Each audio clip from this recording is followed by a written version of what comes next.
keeping the social distancing. In China, and I read this after our interview, they had drones, okay, in the air, and because they have a universal ID, they had facial recognition. So if you left your house, the drone would make an announcement and send you back into your home. If you were in a park, and you were gathered, I would die. I don't know what I would do. I would die. Listen, and you were gathered in a group of 3 or 4 congregating, the drone would make an announcement and send you back to your house. So we're, tripping off. I can't ride my bike. I can't go to the park. I want to go to the mall, and we're not even close. And so it gives me angina or chest pain when I hear someone say, in 18 days, we're all going to church. And we're all going to be in there, 1,000 Well, that's your celebrating president who said Easter. that. Well, I can't even. But wait, so that means you said ride your bike and go to the park. That means people shouldn't do that? It means if it's a densely populated area, should not be there. Okay? We know it's airborne. It can be in the air for 3 hours. We know that. So if you are there and there's a bunch of people around, then it could be in the air every time you're going by. So that's why the only thing we know for sure is keeping yourself home with your core people. I had another question, but somebody else asked this, and this is a good one. For those of us among us who have Amazon addictions, yes.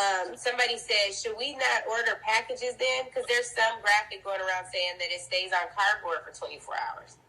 It does, and that is out of the New England Journal of Medicine. That is accurate. So I follow. You might have told me that on Sunday, and I forgot. Yeah, no. That's accurate. In fact, that ship that just came in on the West Coast, they found coronavirus on surfaces after 9 days. It was still alive. That is so nasty. I know. I hope people really pay attention to how important it is. Like, do not go to the bathroom and not wash your hands. Do not, walk around all day and, it's just so nasty, and I be trying to tell you. Right. Our cell phones harbor so much. Can you tell us your thoughts on getting food delivered? Oh, I know. And I miss my we talked about this. I know. I'm missing my pretzel and my spicy mustard. Like, I'm missing it. But it's just not worth it. It's just every time you come in contact with someone, you're exposing yourself to every other person that person was in contact with. That's just the reality of the situation. So we need groceries. You got to go to the store. So, I just ordered groceries that'll be delivered, and now they're doing curbside delivery, right? And someone had to touch that stuff. But, we got to eat. So you bring it in your house. You maybe put it on the floor, not on your counter, right? And then after you wash your hands before you touch everything, you wash your hands before. And you still have to practice those same not touching your face and everything, even in your house. Maybe not as much as when you're out, but you still need to. Okay. Man. All right, Dr. Ayla. Well, one other good thing that might be good is so people don't go to the hospital for, lighter reasons. Right. What are some things, in case someone, sprains their ankle at home or they hurt themselves, what things should we have in our first aid kits? Okay. A first aid kit, if you don't have one, I know people are struggling to get thermometers right now, and that's a shame, I have some. Do you? I told you, I be taking my temperature every day. I'm like, listen, I get it. But, basic stuff. Tylenol in your house, alcohol, gauze, Band-Aids, elevating your foot. You sprain your ankle, elevating it to decrease the swelling and things like that. And this is something you could call your doctor for or your primary care. They would probably love to hear a call about a sprained ankle because everybody else is worried about, do they have coronavirus, Yeah. And honestly, lean on some of the people who there's a doctor or there's a nurse in the family and call them. Lord knows people are calling me a lot. Okay. Well, you out here making yourself available. I've asked her all my questions, you all. We have such a good, informative podcast. For those of you who have not heard of Dr. Ayla yet, it will not be long. She is phenomenal. The podcast is super, super informative. She gave me an article to read and everything, like, great. And we probably will do this again. There's so much interest and there's a gazillion more questions. Right. So we'll do it again soon. But first, we're going to have y'all listen to this podcast and watch the video. Let us know what you think. Definitely follow Dr. Ayla. Stanford is her name on Instagram. You can see it here. And I think we'll have to do an encore if your family members are not taking up all your time and your patience. Right?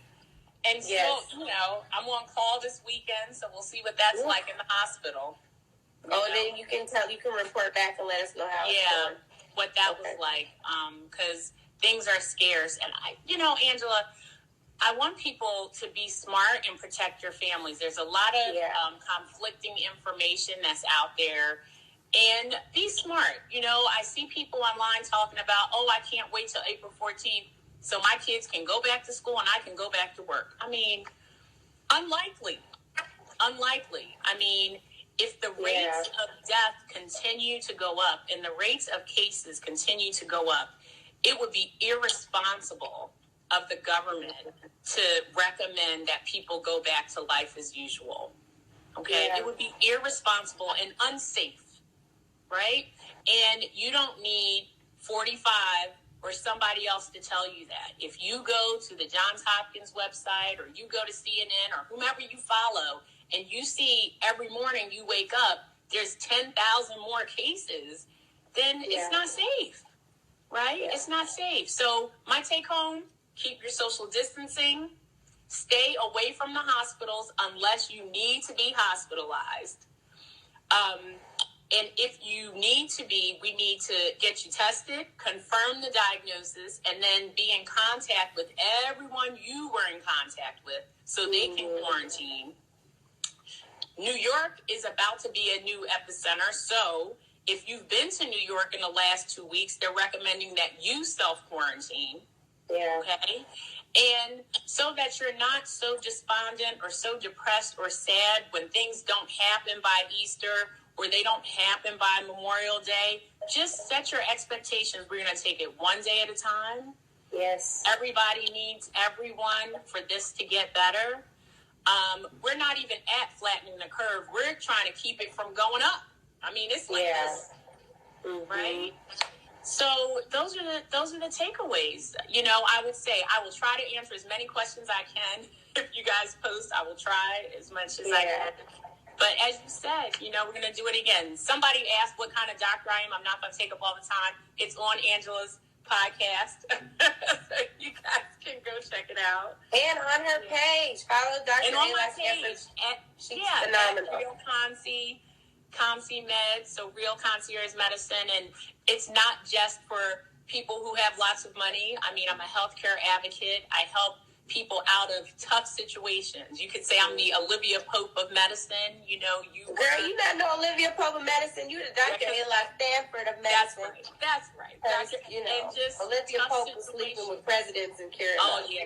Okay, so that was a bad. But she's bad. That's what y'all need to know. She's walking around here saving the world, literally one life at a time. And so I'm so grateful to call her a sister friend, and I've learned so much from her. Over these last few days especially, and to me it was a privilege to be able to put before you someone who looks like us, who is protecting us, who's fighting for us, and is doing it for Black folks and women at the same doggone time. That's right. So I'm so thrilled to have you, and the podcast is amazing. We will do another one of these because they're literally still sitting where they're like, she answered. I know.